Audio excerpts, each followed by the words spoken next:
Racing on Saturday takes place out at Turffontein. We are racing on the inside track, and we've got two features on the program: the Betway Spring Spree Stakes and the Betway Lady Stakes. So that are the two races that will be the headliners on this Saturday card. 9 races on the program, and race number 1 gets underway at 12:20. Joining me on the line is Alistair Cohen. And Alistair, how are you doing?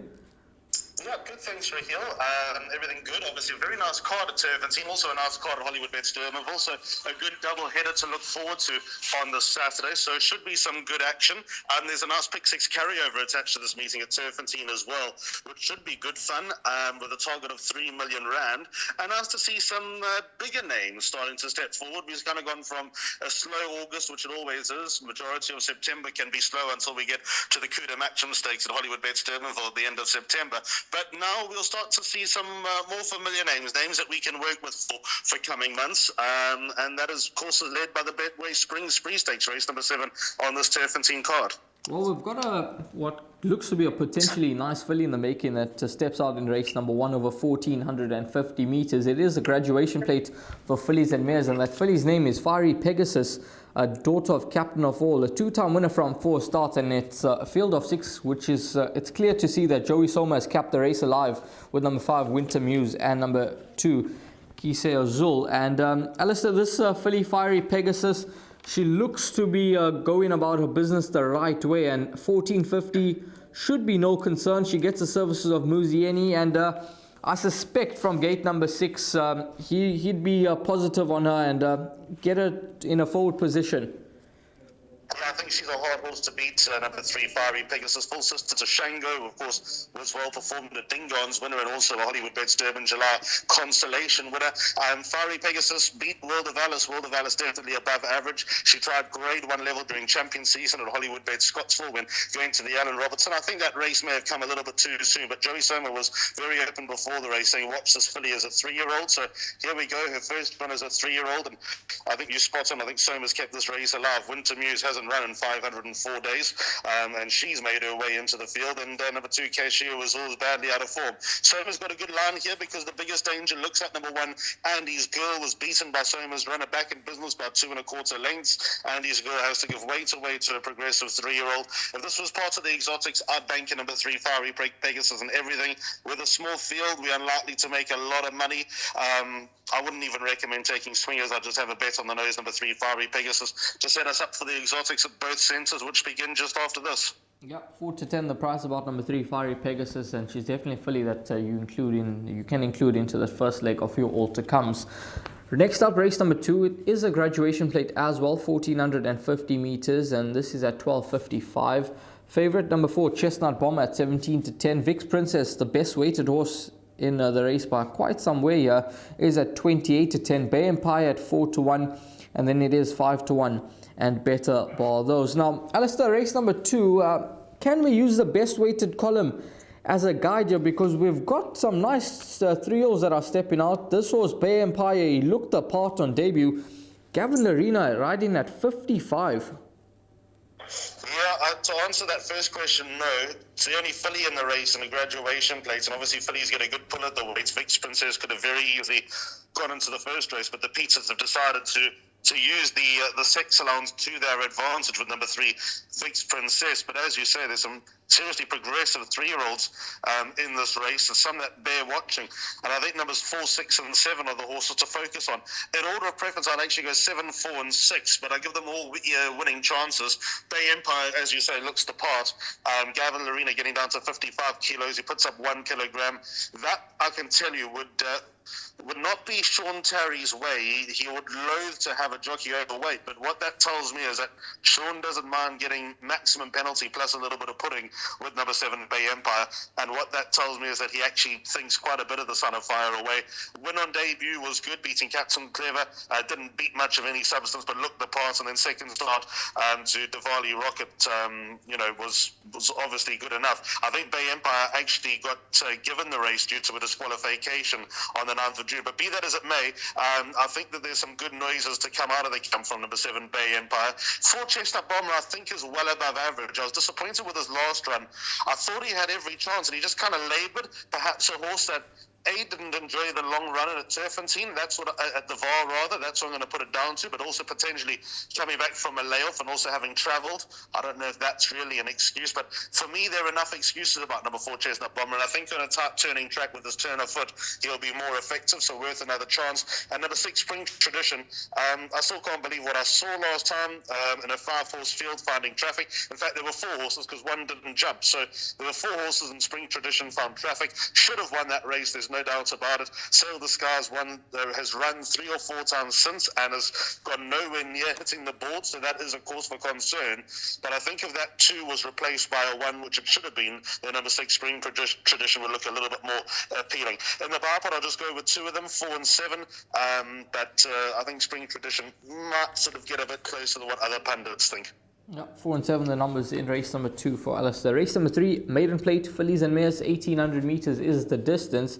1:30 is the off time, and it is number 7, She's Everything, at 12 to 10. 22 to 10, City Lights, 5 to 1, Ambitious Lady, and then it is 6 to 1 and Better Bar Those. Now, this race looks to be quite shallow, and She's Everything, given the improvement that she showed last time out when stepped up in trip for the first time to 1600 meters, further step up now, 200 meters more.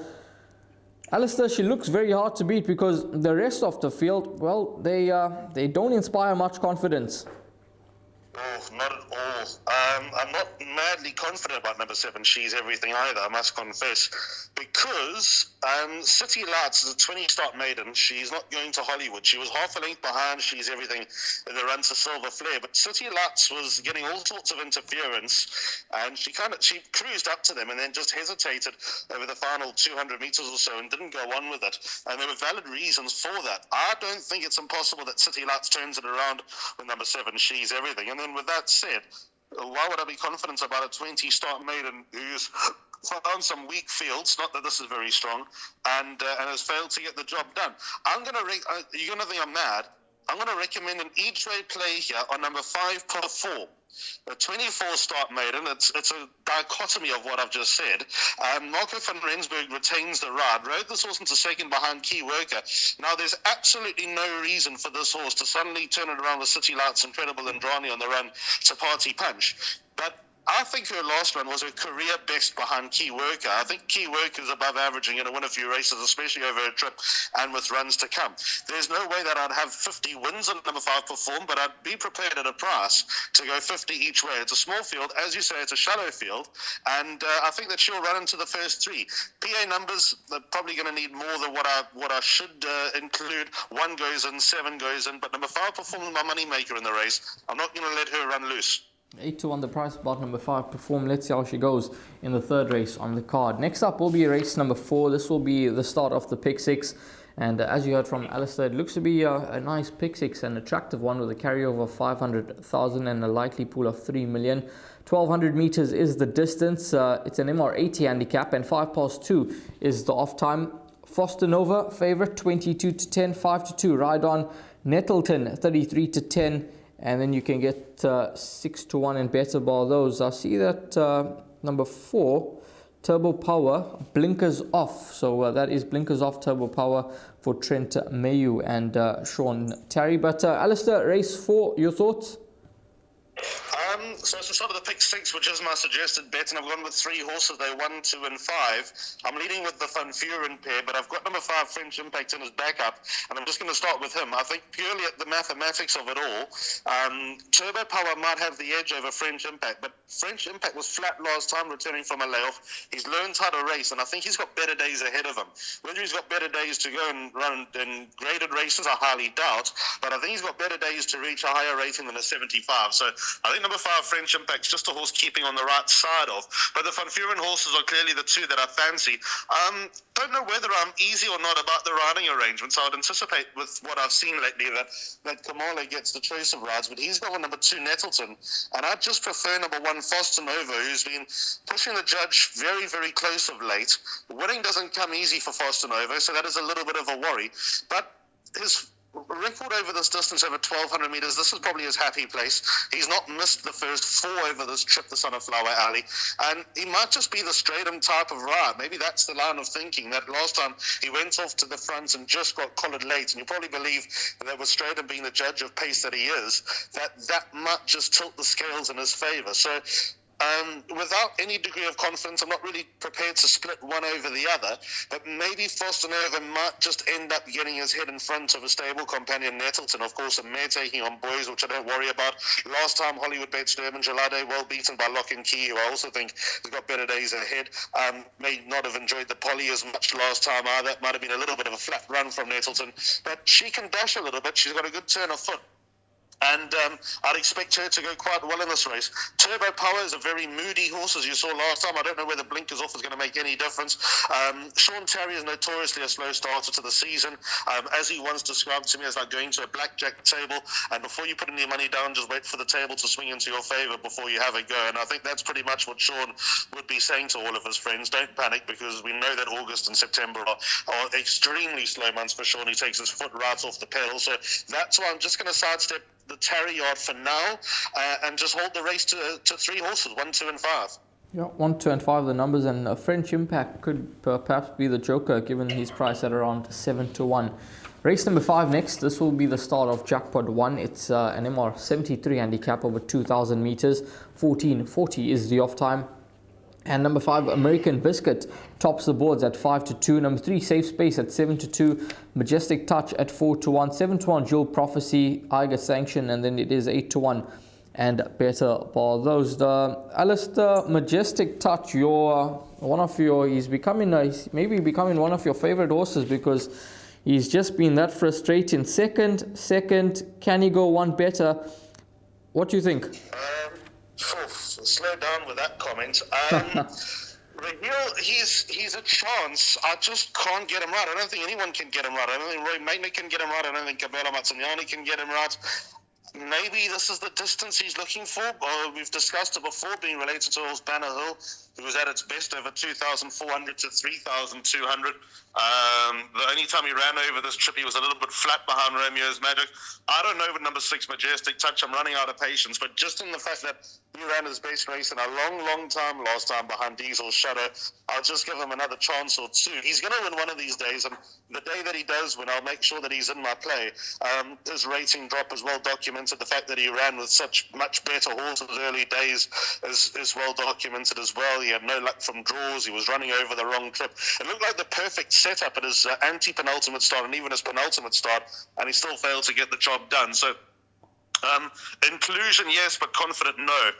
3, 4, 5 are the other horses in my 4-runner second leg of the pick 6. Wherever American Biscuit is, Safe Space should be right there. There was a short head between them last time out. There shouldn't be much between them yet again. They meet on terms that should favour number 5 American Biscuit to turn the form around. And I think it's vital that Pierre Stratum has gone with number 5 American Biscuit and not number 1 Dual Prophecy. So that just rings in the back of my mind. And I think number 4 Future Wolf has a chance as well. He's also turned the corner on a line through Safe Space. Again, there shouldn't be too much between them. He's found form of late. If he is any better on the inside track, which I doubt, I think he might just be a length better at the Val, but his last run to Apache Sun, who I think is going to win a few more races soon, was a good one. I've seen them get penalised for a 1-length beating to horses like Apache Sun. Future Wolf left unscathed by the handicapper, so I'm going to include him in the play as well. That's race number 5. 3, 4, 5 horses that should be big runners, and let's see if number 6 Majestic Touch can put his best foot forward and go one better on his last 2 efforts. Next up will be race number 6, middle stakes over 1,600 meters. 3:15 is the off time, and it is number 2 Presley that tops the boards at 2 to 1. Max the Magician 22 to 10. Aterime at 7 to 2. Indlamu 5 to 1, and then it's 8 to 1. And Better Bar those. Now, this horse from the Roy Magna yard, Max the Magician, I thought 1,400 meters would have been a touch on the sharp side last time out, but I was encouraged by the way he quickened up to beat Bob's Your Uncle, and Gavin sticks with the ride. He's gone up the 4 points for that victory, and I think with his confidence restored, I think he's a horse that could be a big player here, Alistair, especially given that he's won on the inside track, whereas Presley hasn't tasted success on the inside track. 2 runs for just 1/4. His last one was excellent, number 3, Max the Magician Raheel. And I think with the extra 200 meters that he's going here, he'll be able to keep better touch with the field. And as you say, I think the confidence is going to do him a world of good. It's just a matter of whether he's able to sort of, I don't know whether the inside track's going to suit him, to be honest, with that running style. If he's caught too far out of his ground, they might run him off his feet. So I'm anticipating that he'll just be a little bit closer. I make him a big chance. Gavin's on board, 4-way Magna.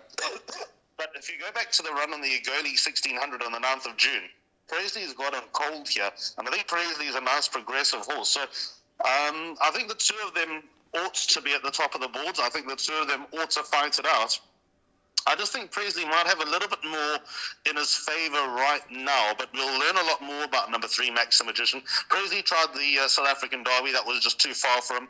In that winter series that the Highveld hosted, the Secretariat, the Egoli Mile, and the Sea Cottage, he ran well enough without getting the job done, some good runs. I think that there are a few aspirations to get Presley's rating up and maybe get him into a few valuable races. Which valuable races, I don't know, but I think he's got the credentials, he's got the capabilities of at least competing in a nice little race coming up, and I think this could set him up. So 2 and 3, clearly the two horses at the top of the pecking order. I've also included number 6, Atarima, into the play. I know that he won a weak novice handicap last time out, but that was his first run after a long rest, and I like what I saw.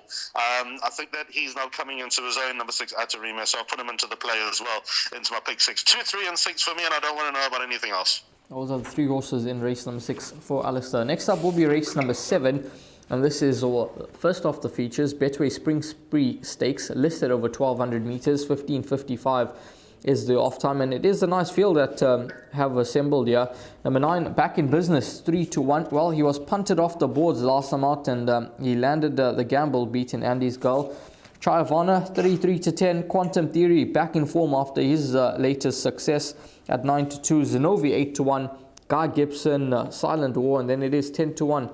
And Better Bar those. Race 7, Alistair, nice bunch of horses that take their place here. What's your thoughts? Very good race. I've gone with 4 horses in the pick 6. 1, 2, 4, and 9 are my numbers. I'm going to work backwards because that's pretty much my order of preference.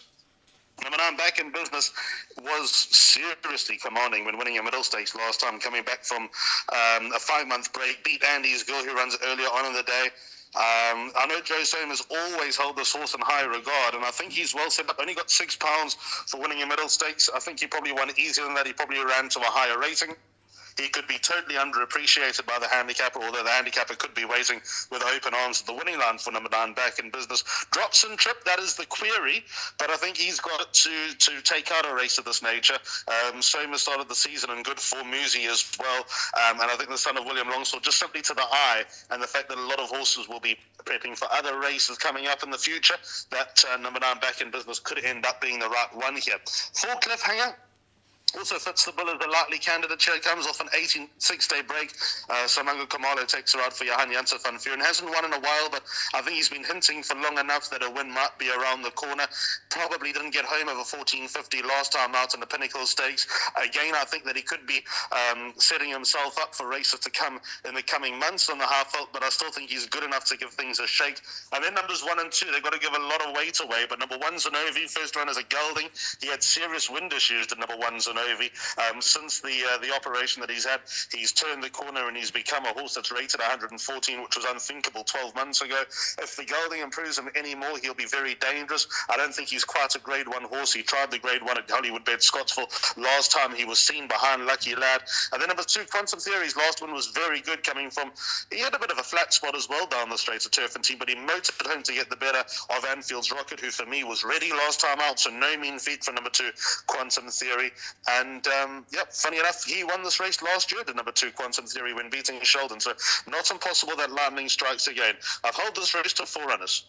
4 horses in race number 7 for Alistair, and certainly looking forward to this contest. 15:55, the off time. Next up will be race number 8, and the 8th race on the program will be over 1,200 meters. Betway, the Lady Stakes, 4:30 is the off time, and your favorite here is number 6, Wings Within Me, 9-2 week favorite. Number 3, iStar, 6-1 into 5-1, 5-1 Alicia's Love, 6-1 Exchange Student, 7-1 Sea Anemone, and then it is 8-1 and better for those. Now, race 8, this looks to be a bit of a trappy contest. A lot of horses under Suffrans. I've gone with more than half the field in this race, and excluding the favourite number 6, Wings Within Me, because I don't know since when beating On Cue was suddenly good enough to win a minor feature. I much prefer the stable companion number 3, I Star, with Gavin Lorena on board. But anyway, that's how I think of this race. 1, 2, 3, 5, 8 and 11 are my numbers. Number 1, Exchange Student, doing very well at home. She's had a look at this race for the last couple of months, beating Troppo Veloce last time. In that race was Time for Orchids. I don't know whether Exchange Student ran above herself or Time for Orchids ran below herself, but I think if Troppo Veloce was in this race, she'd be very, very close to the top of the boards. Exchange Student's in very good form at the moment. She's got the running style to suit 1,200 metres. That is the one thing that we got to try and clear, but went 1,100 last time and acquitted herself nicely, so she's got to go into the play despite a lot of weight. Number 2, Captain Peg, is a different beast on the inside track. 4 of her 6 career wins have come on the tight turning track. She's toppled some very good fillies along the way. Maybe her best days are behind her, but she's definitely capable of winning a race like this. She's got to go into the play. 3, I Star, wherever number 1, Exchange Student is, number 3, I Star should be right with her. They've met on a number of occasions. I think it's 2-1 to Exchange Student. The weights do suggest that number 3, I Star, does have the better of number 1, Exchange Student, but there's never much between them. Number 5, In the Beginning, just because it's Soma, and he's in good form. Coming off a very long layoff, but Joey Soma can get them ready, as demonstrated with Back in Business when that came back from a long layoff. So let's see if he can do the same with number 5, In the Beginning. I think that she is dangerous to an extent. Number 8, Alicia's Love, Ray Magnet trains. Musieni takes the ride. Good second to Duenna last time. I thought Duenna ran the finish out of Alicia's Love, but I also think that Alicia's Love will be better to the 1,200 metres. 2 of her 3 career wins have come over this trip, and with a light weight and just popping in exactly at the weights, I think that she also becomes a chance. And I've got number 11, Where's the Party? Badly under Suffrans, but draw 1 I think makes her a better chance than what the handicapper might suggest. Beating Reigning Rubies last time, she'll think that she's loose to Daughter of Path Fork, and she's in good consistent form. So that's how I read the 8th race. My top choice here is number 2, Captain Peg, but with no degree of confidence, Rahil. Yeah, I like Alistair's thinking here with number 2, Captain Peg. 8-1 in the market. As you mentioned, loves the inside track. 7 starts, 4 victories. And penultimate start was certainly a good effort over the 1,200 meter trip. So she could represent the value in race number 8. Race number 9, the final race on the day. 5 past 5, 1,800 meters, maiden plate. And number 7, Towers of Gold, your favorite at 5-10. 5-2, Roman's Revenge. 8-1, Another Universe. And then it is 16-1. And better bar those. And Alistair, lots of punters will be looking to close off their day here with number 7, Towers of Gold. 1,800 meters, no issue. He made good headway last time out. Cabello Mazzignani takes a ride, and he should be a pick 6 banker. Yeah, he is a pick 6 banker. It's a long wait, and it's an awkward situation to be alive in the pick 6 and sitting on a banker in the last league. But just look at the form and the profile of the other horses in this race.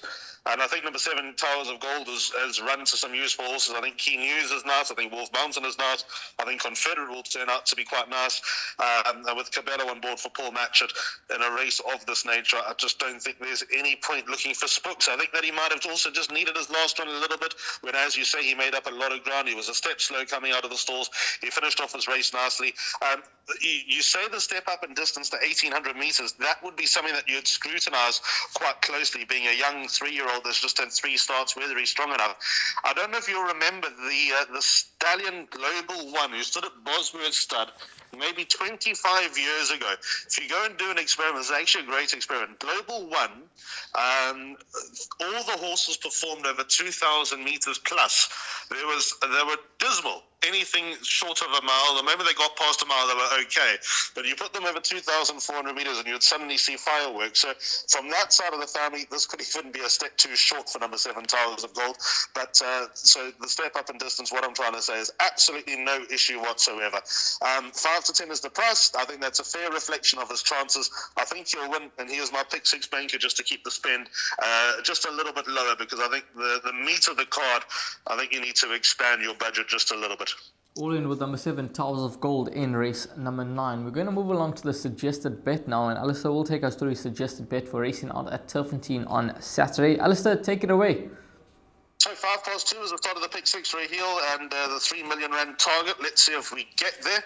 First leg 1, 2 and 5, Foster Nova, Nettleton and French Impact. 3, 4, 5 and 6, Safe Space, Future Wolf, American Biscuit and Majestic Touch. If you do want to put one other, it would be number 1, Dual Prophecy, but the Stratum jump makes me think against that. 2, 3 and 6, Presley, Max the Magician and Atarima. 1, 2, 4 and 9 in the Betway Spring Spree, the listed feature. Zenovi, Quantum Theory, Cliffhanger and Back in Business. Lots of horses in the ladies stakes. That's 1 Exchange Student, 2 Captain Peg, 3 Ice Star, 5 in the beginning, 8 Alicia's Love and 11 Where's the Party, and final leg banker number 7 Towers of Gold. All in on that. If we get that far, I'll be a nervous man. That is Alistair Cohen's pick 6, and it all begins with the running of race number 4 at 2:05. Alistair, thanks very much. All the best, and have a wonderful weekend. Cheers, Miguel. Same to you. It's a busy week coming up with racing on Monday, doubleheader on Tuesday, doubleheader on Saturday as well, which should be good fun. So the next 7 days should provide punters with a lot of opportunities. I hope it all goes well, and pleasure chatting to you as always, Miguel. All the best with racing on Saturday out at Turffontein. Hopefully you managed to find a few winners along the way.